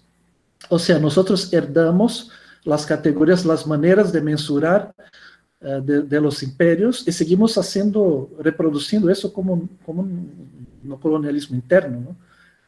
Y creo que el camino que nos dice Leandro, ¿no? Como por ejemplo el autocenso o los automapas, ¿no? Aquí en la Amazonía actualmente hay muchos proyectos de cartografía social, que son esas experiencias en donde los pueblos construyen sus propios mapas desde sus propias estrategias, como instrumento para sus estrategias, y desde sus mismos conceptos, lo que interesa visibilizar y lo que interesa no visibilizar, ¿no? Pero con los indicadores para mensuraciones. No se ve proyectos así. En ese sentido, el proyecto de José Guilherme es muy importante, es original. No se ve en todas partes. La gente no hay muchos proyectos. Yo no conozco muchos proyectos de crear nuestros propios autocensos y cosas así. Hay así unas mensuraciones así más locales, pero no son estrategias tan desarrolladas como las cartografías sociales, ¿no? Y creo que uno de los retos más difíciles es ¿no? Una cosa es hacer un autocenso como parte de una estrategia de autonomía local o regional. Otra cosa es cómo crear indicadores que sirvan para muchos grupos o para por ejemplo, hacer un censo de toda la Amazonía, cómo se podría tener indicadores comunes, cómo se puede construir esto junto, ¿no? Yo pienso que sí, Jorge, que es muy interesante tu idea, ¿no? De trabajar con contenidos de los medios y cosas así. Todo eso es muy interesante, pero es muy importante también que los métodos, principalmente cuando estamos hablando ya de investigaciones que no son solamente investigaciones de la academia, sino son investigaciones del Estado, ¿no? Que pueden orientar políticas públicas de un Estado que ya, pues, que queremos que sea cada vez más inútil, ¿no? Que las comunidades mientras las comunidades o las regiones se tornen más autónomas, se fortalece la autonomía local, regional, el Estado se va tornando menos importante, ¿no? Y ahí la estrategia, cómo construir consensos más amplios, ¿no? Eso no es algo que puede salir de un gabinete, ¿no? No es algo que puede salir de una oficina en la academia. Es algo que hay que construir junto. No podemos aportar herramientas desde lo que se construye en la academia, pero hay que construir junto con los actores, ¿no? Y dialogando con sus estrategias para que se pueda convertir este instrumento de poder que históricamente es un instrumento del Estado, de los imperios, de las corporaciones, cómo nos apropiarnos de ese instrumento y cambiar sus métodos para que se vuelva en instrumento de los pueblos, ¿no? Ese es el reto más general, creo. Gracias, Guilherme. Hay dos manos. No sé si Leandro no bajó la mano o la levantó de nuevo. Ah, gracias, Leandro. Está Fernando y Katia. No sé quién levantó primero la mano. Creo que Katia. Ah, ok. Katia, entonces. Katia y después Fernando. Hola, pues primeramente muchísimas gracias. Les saludo desde acá, desde Tijuana, México. Pues para mí es un gusto, ¿no? Gracias, Elena, por la invitación. Yo estoy estudiando pues, una maestría en estudios de cultura y comunicación y mi tema es sobre una radio indigenista en la Sierra de Songolica, Veracruz, México. Y pues ahorita me hacen reflexionar muchísimo sobre mi tema, ¿no? Como esta forma de abordar, pues quiero dar un breve contexto que ahora me tocó pues el tema de la pandemia y mi metodología y mi proyecto tuvo que cambiar muchísimo, ¿no? Primeramente tenía pensado hacer una aproximación de corte etnográfico, ir a la comunidad y todo esto, y pues mi proyecto se veía parado, ¿no? Hasta el momento, entonces tuve la opción de hacer análisis de los contenidos, ahorita que mencionó Jorge Benet sobre el tema de como del análisis de los más de contenido, ¿no? y pues ya tuve que partir como de las categorías que ya tenía, que tenían que ver sobre cosmovisión, la cosmovisión náhuatl, del pueblo náhuatl de esa comunidad. Entonces, desde ahí fue como, ay, perdí el punto, perdón. Sí, desde ahí fue como empecé a notar esas categorías, qué elementos aparecían en los discursos. Quiero dar un contexto que estoy haciendo análisis de contenidos específicamente sobre medicina tradicional. Entonces, desde la cosmovisión empecé a ver qué elementos aparecían, ¿no? De los contenidos sobre medicina tradicional. Y también quiero contextualizar que estas radios indigenistas pues parten de una política pública, ¿no? Son radios gubernamentales operadas por las comunidades indígenas. Entonces, en estas radios, específicamente en el tema de salud de enfermedad, ¿no? De la medicina, hay cápsulas que tienen o programas que tienen que ver específicamente con la medicina alópata, la medicina occidental, y por otro lado hay también contenidos que tienen que ver con la medicina tradicional. Entonces, todavía me fui más específica, aprovechando esta coyuntura, ¿no? Del COVID-19, me puse a analizar cómo es que desde una y otra concepción se analizaba el tema del COVID-19, cómo es que se veía, ¿no? Desde las dos concepciones. Entonces, desde ahí, por ejemplo, ya teniendo todo este contexto y conociendo un poco sobre, también estudié un poco de náhuatl para conocer un poquito más de cerca la cosmovisión y todo esto. Empecé a ver, por ejemplo, que la noción desde la medicina alópata de la salud de enfermedad, del tema del COVID, era como más desde esta noción, la noción de cuerpo para los nahuas tienen que ver con toda la cosmovisión de todo un íntegro, ¿no? De la relación del cosmos con la naturaleza, de la persona y el ser comunitario, ¿no? Tiene que haber una armonía entre todos esos elementos para tener salud, ¿no? Y es desde ahí que se abordaba el tema del COVID, ¿no? Decían, sí, bueno, por ejemplo, los y las médicos tradicionales decían, sí, hay que usar cubrebocas, hay que usar esto, pero también el aspecto emocional, ¿no? Era como concebido, por ejemplo, no estén asustados, estén tranquilos porque eso puede bajar las defensas, ¿no? Y pues desde el lado de la medicina alópata era no, nada más las campañas de vacunación, era todo como más de una cosa separada, cuando para las comunidades es esto como el todo íntegro, ¿no? Entonces, pues, al principio esto que surgió como un incidente, ¿no? Y yo ya pensaba que mi proyecto no iba más para adelante y todo esto, el ir el análisis de los contenidos, ¿no? Y luego triangulado con entrevistas, que estoy haciendo con entrevistas a comunicadores y comunicadoras comunitarias indígenas, náhuatl específicamente, ¿no? De la zona, es que pude como hacer esta triangulación, ¿no? Entre lo que ya habían leído sobre el tema de la cosmovisión, lo que les decía la literatura sobre el tema de salud, enfermedad, de la medicina tradicional, y pues triangulando con las entrevistas, y ya pude hacer esta comparación entre los dos modelos de sanación, ¿no? Es como ahí fui también como construyendo a la vez categorías que me arrojaban los mismos contenidos, ¿no? Y las mismas perspectivas desde las entrevistas de las comunicadoras y comunicadores comunitarios. Y pues no sé si se me haya entendido esta reflexión que tuve como entre irlas escuchando, y pues no sé, como que me amplía la visión, ¿no? Me da más claridad a mí en cuanto a mi proyecto, y pues muchísimas gracias. Qué bueno, Katia. Gracias. Fernando. Gracias. Estaba pensando del tema de la comunicación, ¿no? Que ha salido por varios, Gemma, varios, ¿no? Y en en nuestro propio seminario, ¿no? Como los distintos niveles de comunicación o ámbitos de comunicación en los que se mueven intelectuales, indígenas, las comunidades, ¿no? ¿Cuáles son los interlocutores de las comunidades y de los comunicadores y de los intelectuales indígenas, etcétera, ¿no? Y en qué ámbitos, ¿no? Y estaba pensando desde experiencias previas, digamos, ¿no? esta relación de las comunidades con el Estado, ¿no?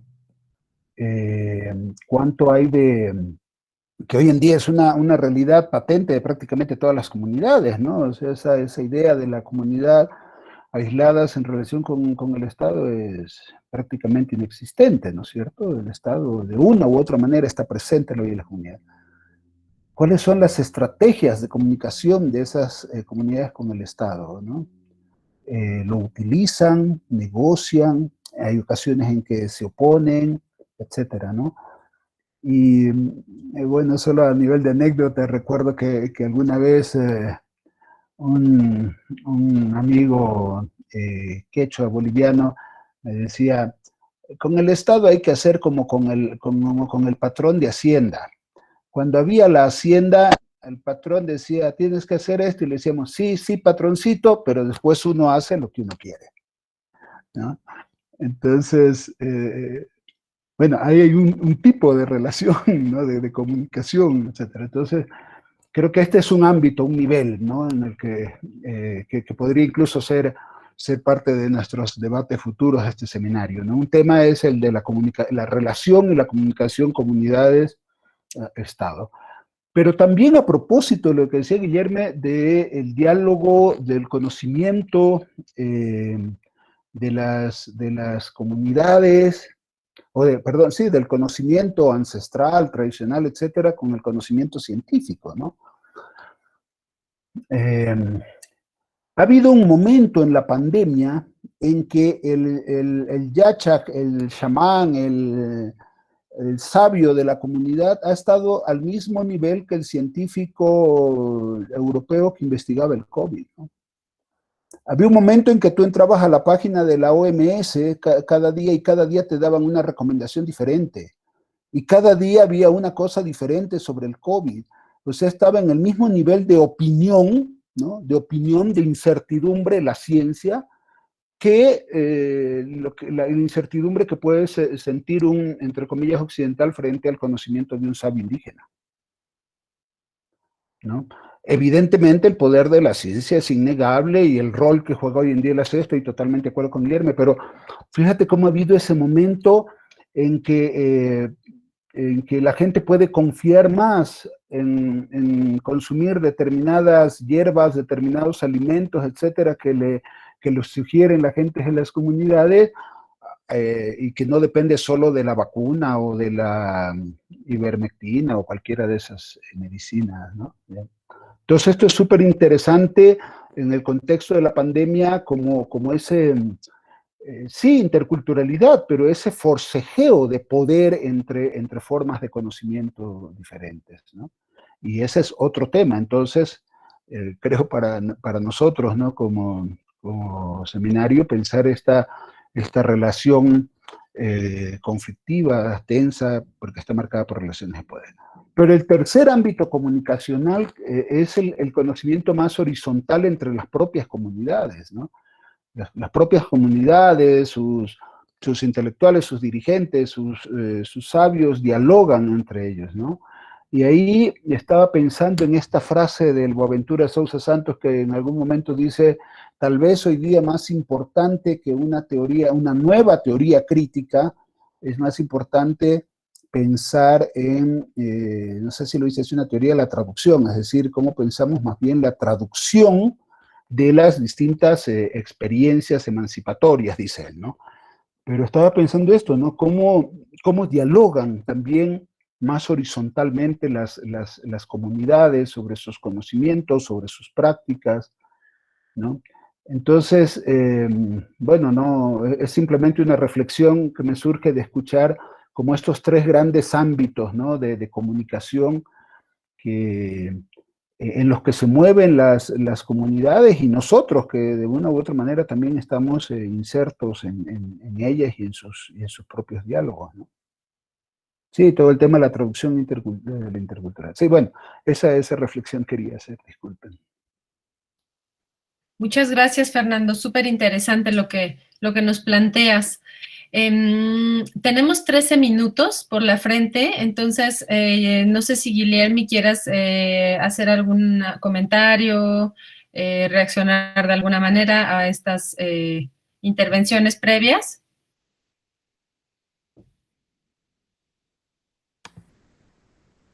A ver, primero si alguien más quiere hablar alguna cosa.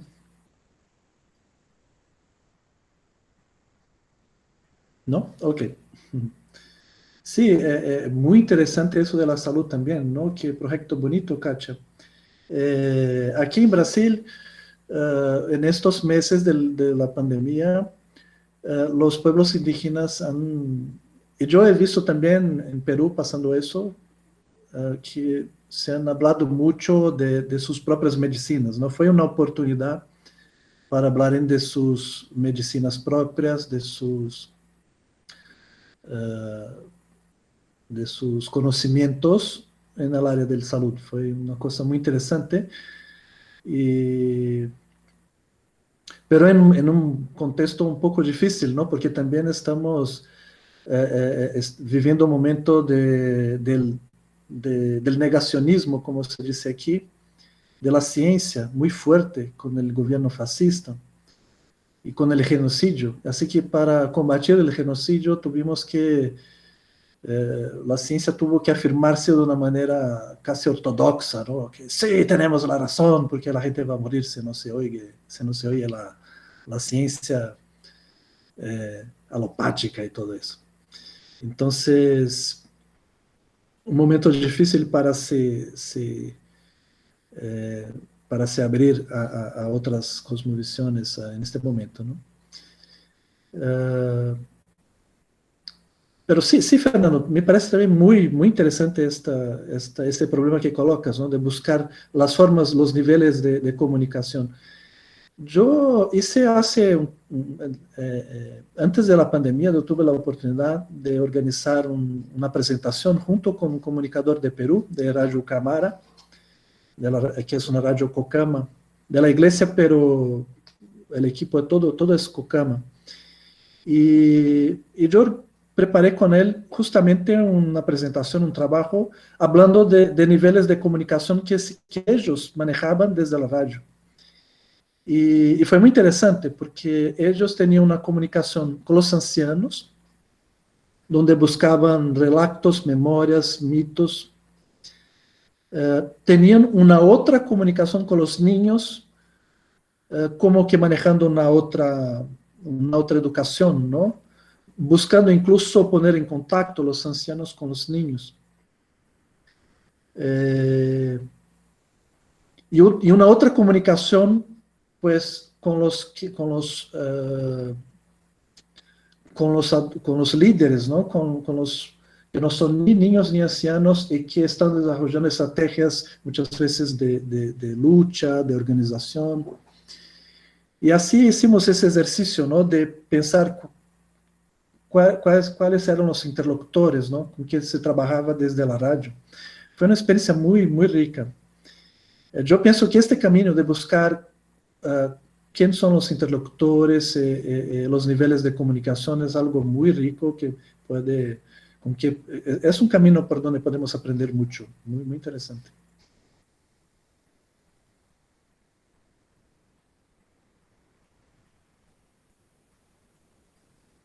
Muy bien, Guillermo. Bueno, pues entonces no sé si alguien más quiera. Fernando, ¿levantaste la mano nuevamente? Ah, no, esta se quedó. ¿Qué? ¿Alguien más? No. Ah, no, ya la bajo. Ok. ¿Alguien más quisiera intervenir? Podemos ir haciendo una especie de cierre. Creo que fue una tarde muy rica, ¿no? En aprendizaje. Se debaten generalmente muchas cosas que son muy parecidas en nuestros países de América Latina. Entonces, van saliendo varias cosas que yo veo en México muy parecidas, ¿no? Varias cosas que expuso Fernando, que expuso Guillermo, claro que comentaba Katia, Leandro. Se van viendo elementos que van emergiendo, ¿no? Y que son bien interesantes y que se repiten, claro, de diferentes formas, pero creo que es bien interesante todos estos temas también que colocaba Fernando, ¿no? Ahorita en su última intervención, ¿no? Esta relación con el Estado, ¿no?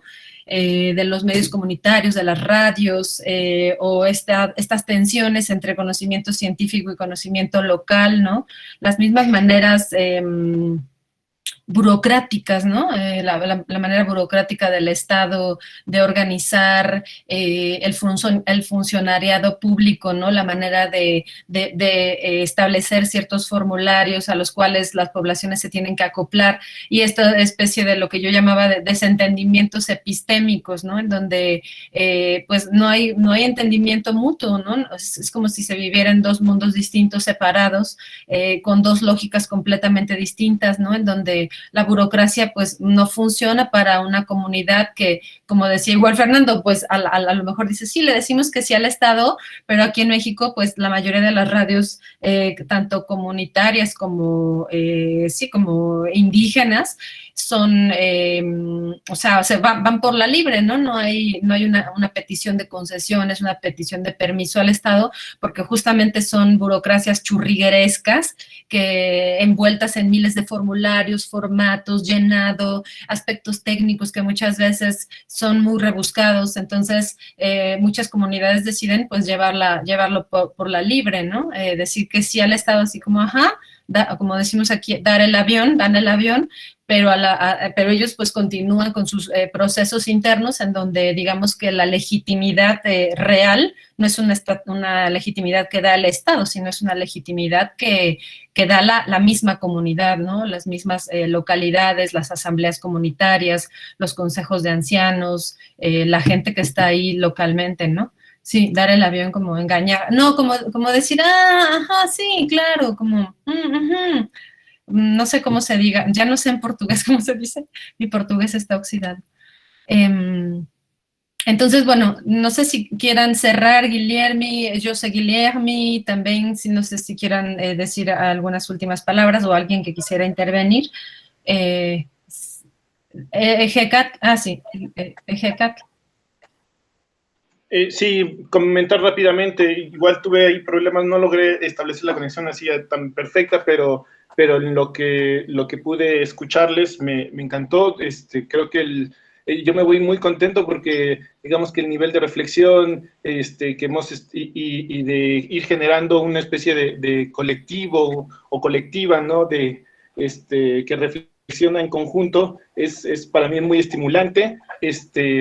Igual hacer el comentario, porque no sé si en algún momento que yo perdí la conexión, no lo escuché y se tocó, sobre eso, sobre el tema del conocimiento, que para mí es fundamental. Yo lo he visto, y tal vez hacer el comentario un poco desde mi experiencia propia, ¿no? Con el que ya presenté la sesión pasada del Rancho Electrónico, y que escribía un poco en el libro que ustedes dos coordinaron, que es el movimiento inverso, no es el conocimiento occidental que pasa hacia estos otros contextos, ¿no? que tienen sus propias formas de ver, de hacer y de pensar, sino como en el Rancho Electrónico, que es un espacio hacker completamente urbano, ¿no? Donde sus integrantes no tienen nada que ver con los pueblos indígenas, nada que ver en el sentido de que no hay una conexión directa, no somos integrantes de los pueblos originarios, pero cómo pasó el término de comunalidad que ya hablaba Elena, y nos hizo sentido, y lo adoptamos de alguna forma, y no es que sea una bandera ni nada, sino que en mi caso me servía para de alguna forma pensar, como herramienta para pensar procesos donde se hace tequio, donde se toman decisiones en asamblea, y que se dan en la Ciudad de México de millones de habitantes, caótica, con un territorio fragmentado, con segregación urbana. Entonces, desde ese sentido, a mí me parece lindo esa parte de ese movimiento del conocimiento propio, ¿no? de los pueblos originarios, como no se queda estreñido o nada más, digamos, cercado en un territorio muy concreto, sino que fluye, que cambia, y que es reapropiado, y que de alguna forma, en el caso del rancho mía, veía que hay similitudes, y no por eso significa que lo utilicemos como bandera o como un concepto que ya nos hace pues estar más a la vanguardia teórica, porque en el rancho no es academia, no nos interesa estar a la moda, pero sí servía para entender otras formas de hacer aquí en la ciudad, ¿no? Entonces un poco nace hacer ese comentario y me parece maravilloso y muy lindo el trabajo, Guilherme, y gracias por el espacio. Gracias, Ejecat. Gracias. Guilherme. Bueno, ya estamos cerrando, ¿no? Entonces quería agradecer muchísimo a todos ustedes. Me gusta mucho eso que estamos haciendo, ¿no? De compartir, de construir juntos. Es un poco, una cosa que me gusta también en el estilo de Elena es que ella no nos pasó así un protocolo muy cerrado de cómo deberíamos actuar en este grupo, pero es un grupo un poco experimental, ¿no? Y eso es muy rico porque es lo que necesitamos, ¿no? Experimentar caminos nuevos. Y está siendo muy rico, entonces muchas gracias a todos. Y gracias, Elena. Hola. Agradezco la invitación de Guilherme, en principio, y también a esta oportunidad de hablar con ustedes. A mí es muy importante en este momento. Yo hice un postdoctorado también, un trabajo en Colombia, Perú, Argentina. A mí es muy importante volver el diálogo con los actores de Hispanoamérica, de América Latina, porque hubo un momento en la academia brasileña que los brasileños creían no ser latinos, ¿sí?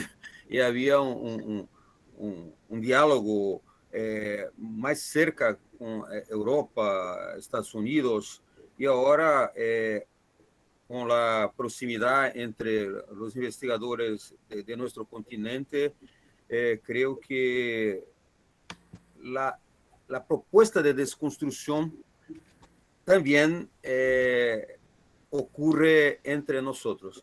Sí, hablamos en decolonialidad, pero muchas veces en Brasil efectivamente no hay la decolonialidad, ¿sí? Entonces, este momento es muy rico a todos y a todas, y particularmente a mí. Muchas gracias más una vez. Estoy a la disposición en otros momentos para el diálogo, ¿sí? Muchísimas gracias. Muchísimas gracias, José Guilherme. Aquí te estaremos esperando para futuros seminarios, para futuras sesiones. Gracias por haber participado. Y bueno, no sé si alguien más quisiera decir alguna cosa. Pasamos de las 2, pero 2:01 según marca el reloj. Pero bueno, no sé si haya alguna otra cuestión.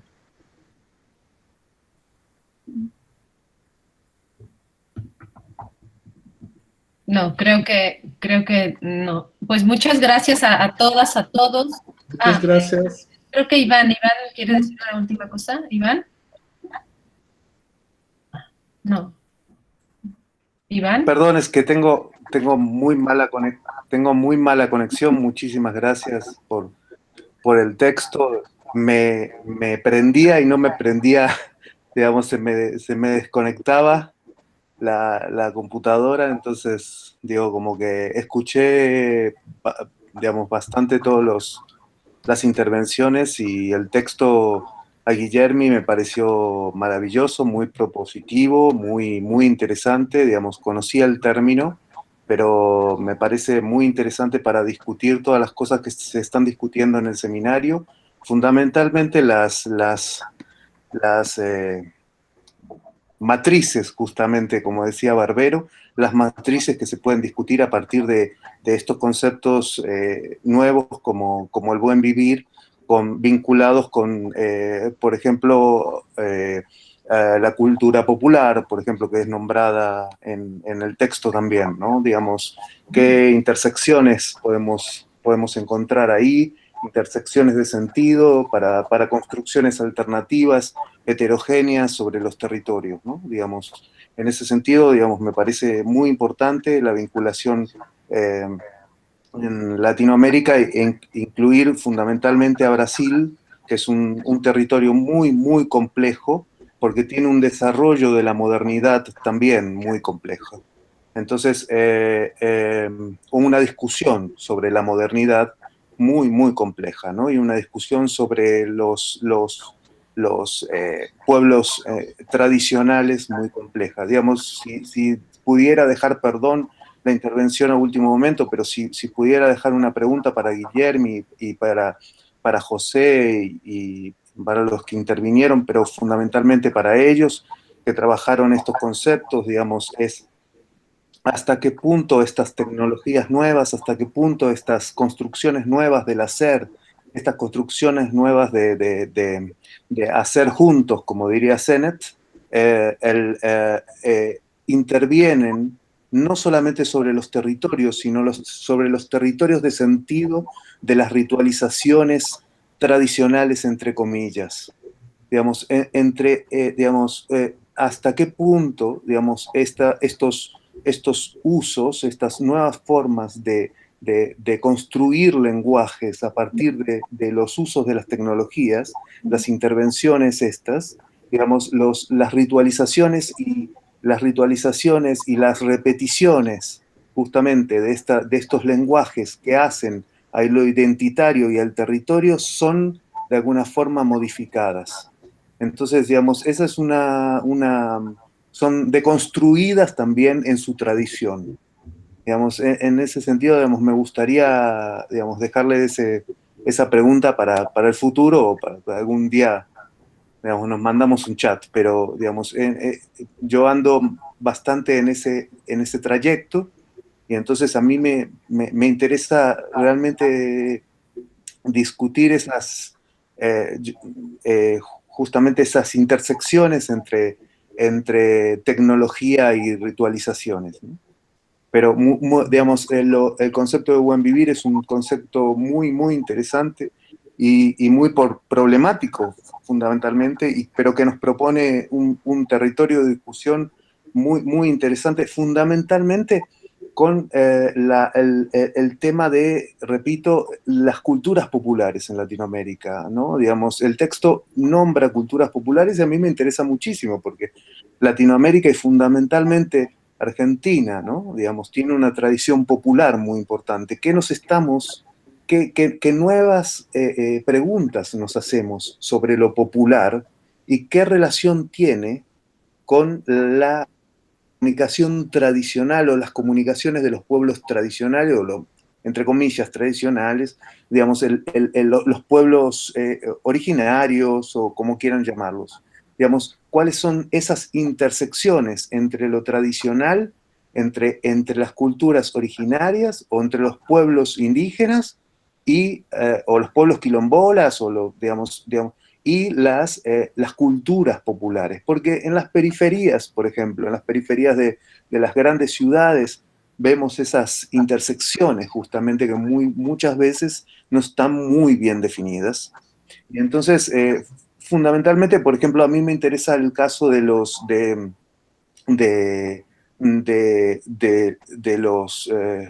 saraos, ¿no? Digamos, los saraos tradicionales, los saraos de poesía, los saraos de rappers, ¿no? Digamos, las comunidades de raperos guaraníes, digamos, cómo esas nuevas formas de ritualización de la tecnología están creando, digamos, nuevas políticas del lenguaje de esos pueblos, ¿no? Digamos, entonces, digamos, esa es una... Y si eso entra en este nuevo plano del buen vivir, digamos, ¿no? Como un lugar también de intervención de lo tradicional, ¿no? Digamos, entonces eso a mí me interesa muchísimo, ¿no? Digamos, sin obviamente caer en un estado de hibridación total tipo la discusión de Canclini de los 80s, pero, digamos, en sí, digamos, me gustaría plantear, digamos, qué está pasando, ¿no? Con esos, por ejemplo, digamos, un ejemplo concreto, y con esto cierro, digamos, el tema de los youtubers, ¿no? Guaraníes, o en los youtubers de varios pueblos originarios en Latinoamérica, que están usando las nuevas tecnologías, las redes del capitalismo algorítmico, ¿no? Y las están usando, digamos, de una forma que no es solamente como lo que planteaba Kaplun o que planteaba Freire, sino que le están digamos, digo, y me agarro de Kaplun y Freire, porque son, digamos, muy importantes para la base de esto, ¿no? Pero digo, ¿qué está pasando con estas nuevas formas de hacer circular el lenguaje, ¿no? Y a la vez vinculadas con una masividad capitalista y una masividad de consumo que parecieran no estar enfrentadas del todo, sino que en realidad están enfrentadas en los tipos de uso o tipo de contenidos, pero no en el tipo de lugar de circulación. Y en eso quizás no estoy tanto en el tema de las cuestiones más del hacker, ¿no? Digamos, de una cuestión más autónoma total, ¿no? Digamos, sino qué tipo de lenguajes se están construyendo a partir de esto.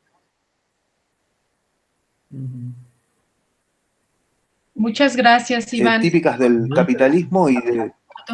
Perdón. Perdón, se cortó, pensé que habías perdón. terminado. Perdón, se cortó, disculpen, es que... Bueno, pero, digamos, en definitiva me encantó. Muchas gracias, Iván. Muchas gracias, Iván. Lo más importante en nuestro trabajo son las preguntas, ¿no? Así que son preguntas que para reflexionar son muy interesantes.